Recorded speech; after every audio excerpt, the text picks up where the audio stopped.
Magic is not a game. The occult practice and esoteric trials of magic are not things that should be trifled with lightheartedly.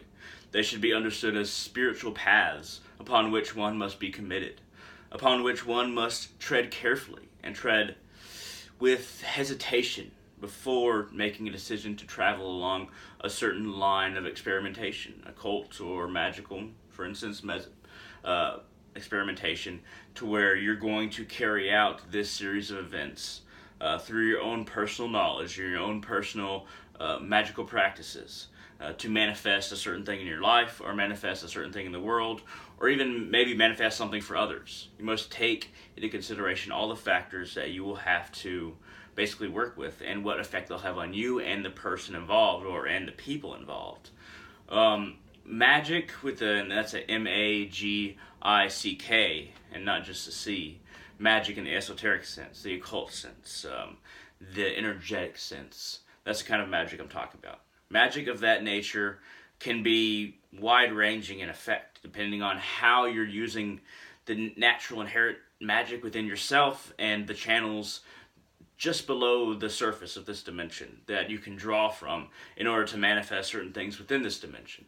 How you use and to what end you use the magic that you are manifesting very much defines the path that you travel. Now, a lot of people will just divide the magical paths into left-hand and right-hand paths, selfish, greedy, and power-based paths, compared to liberating, very, very ordered, and universal and compassionate paths on the right-hand side. The light side and the dark side, in other words.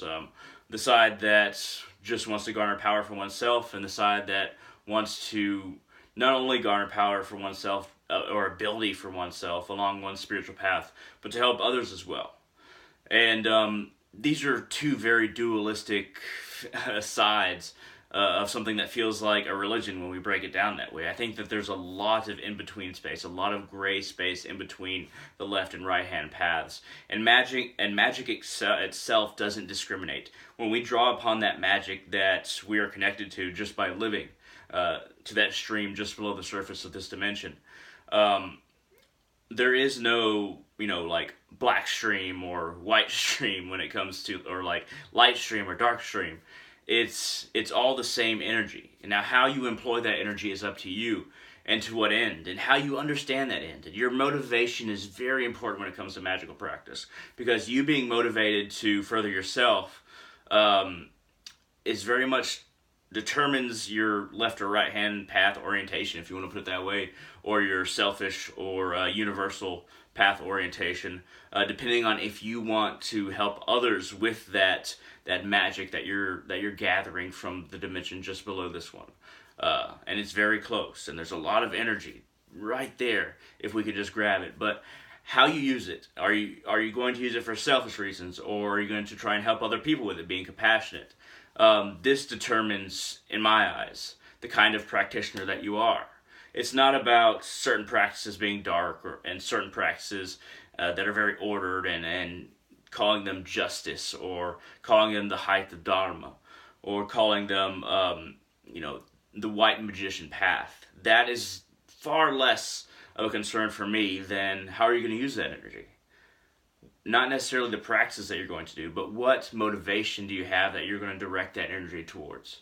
Are you going to help not only yourself but other people, or are you going to try and take everything that you can from other people and make it your own, and basically gather the energy from others and that magical stream just below this dimension and put it towards your own selfish gains? Now, there's even gray area in these sectors, because a lot of people think that, okay, if I become more powerful, then I can help other people more. And I find that a lot of people come close to selfishness and greed and all-out magical violence, I guess you could say, or magical war, occult war, with that intention that just goes a little too far, and deciding that power should be had just by one person and just trying to gain all that power.